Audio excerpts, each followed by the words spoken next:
Jesse. New territory will be found. Thanks so much. So cool to finally be here.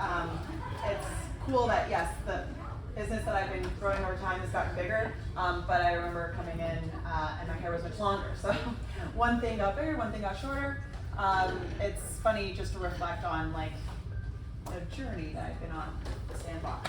It's just really a pleasure to be here with you all, and I really thank you for coming. So, what is the deal with Canadian enterprises?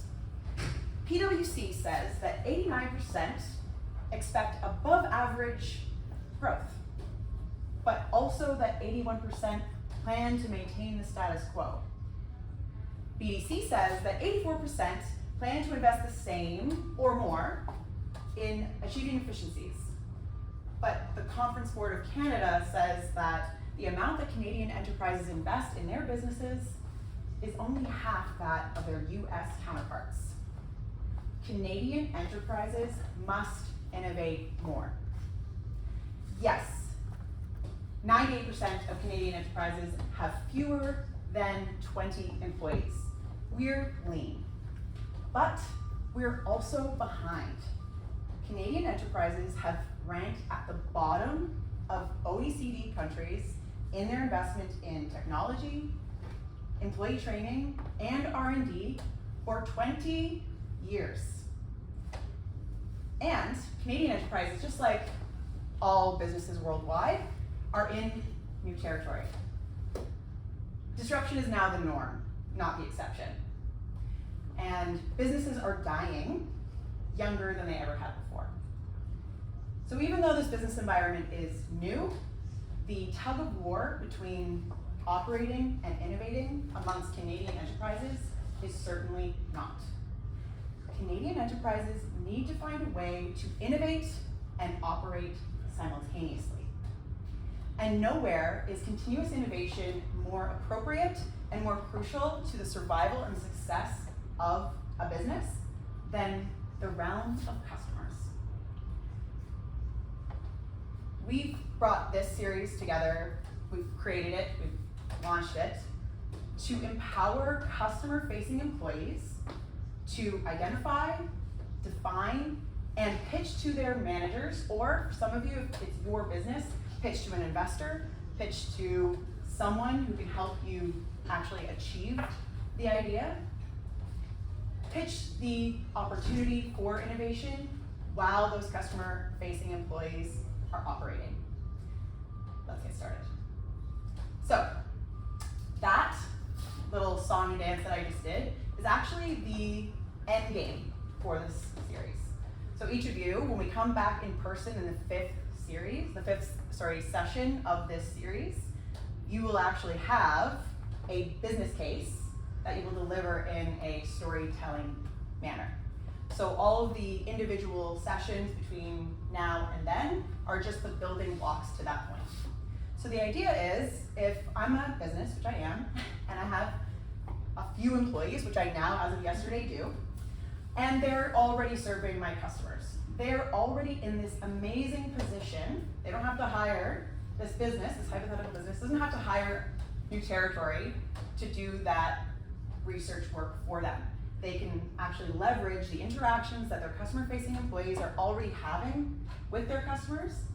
And if those employees are empowered, they have these skill sets that we're going to go through today, next week, and throughout June.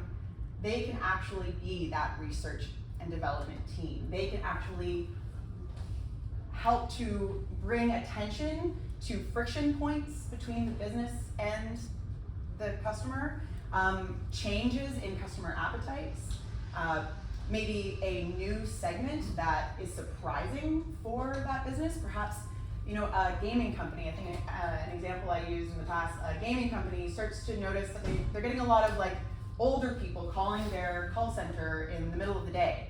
They're like, we always thought that our customers were young people, Gen Z, younger millennials, right? And now we're getting these 70-year-old individuals calling us. We should investigate this more. Are we marketing to this demographic? Are we staffing our contact center in order to serve this demographic that maybe uses different means of communicating with us than our typical Gen Z audience.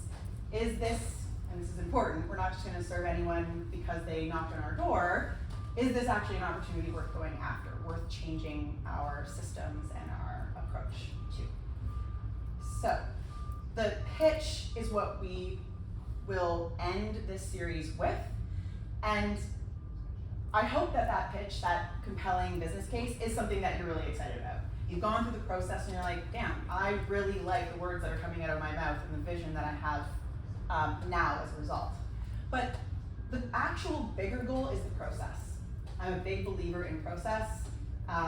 We obviously have to have goals and a process built to achieve those goals, but it's in the trusting of the process that eventually those goals reveal themselves, those opportunities reveal themselves. So even though you might have very much that end result that is fantastic and that you are so happy you leave here with, you also now have like a toolbox to continue that process. And that's what I hope to convey in that opening pitch. It's not a one-time thing. We innovate, we're gonna do digital transformation, and then we just stop thinking about how our business should change. It's actually like a recurring process embedded within, hopefully, customer-facing teams. So, you're wondering, I'm a serious person, why are there not so serious books in front of me? Why are there children's books? Well, the first step in developing a compelling business case, so a business case that actually excites people, they actually want to listen to, actually helps them to form an image in their mind of this idea that you're pitching, is to tell it like a story, is to actually deliver that business case in a way that is not so dry, that is not so boring, and that actually propels action of your audience. So what we're gonna do after we do introductions is, and we'll do that very briefly, you're actually going to grab one of these books. So maybe have one book between the individuals, that at least just two people. There's more than enough books